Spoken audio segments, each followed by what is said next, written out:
Et c'est le bois le plus cher.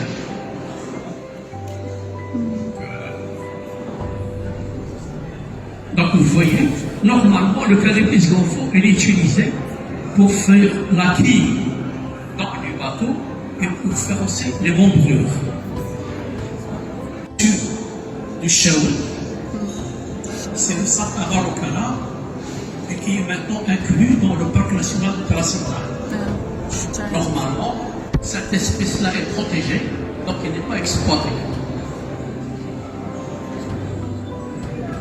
Nous avons aussi une autre espèce qui est très remarquable pour le Maroc, c'est le cyprès d'Atlas, qu'on va retrouver quand on va de Burgen en allant vers le Gizeh-Est. C'est une espèce qui est très résistante à la sécheresse.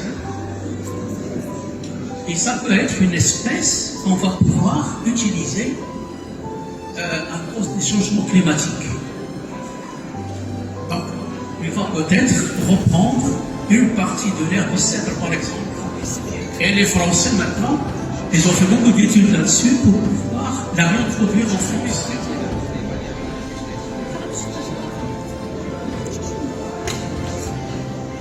Là, nous avons aussi le peuplier,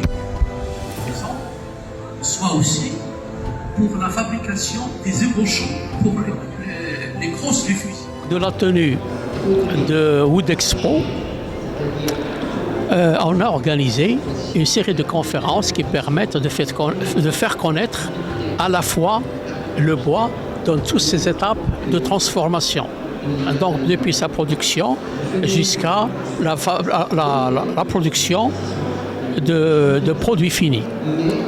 Et à ce titre, j'ai été amené à intervenir donc, pour présenter le secteur forestier au Maroc, donc, qui concerne donc, la présentation de la forêt marocaine, que ce soit les forêts naturelles, que ce soit les forêts artificielles qui ont été plantées à la fois soit pour la conservation des eaux et du sol, soit à la fois pour produire du bois pour combler un peu le déficit en bois du Maroc.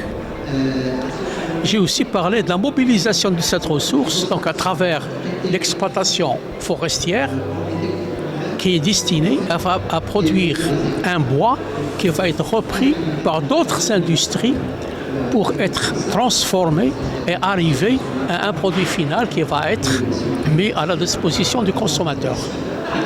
J'ai insisté beaucoup aussi sur le caractère, je dirais, climatique du Maroc, puisqu'on a un pays qui est pratiquement très aride et qui ne permet pas d'avoir des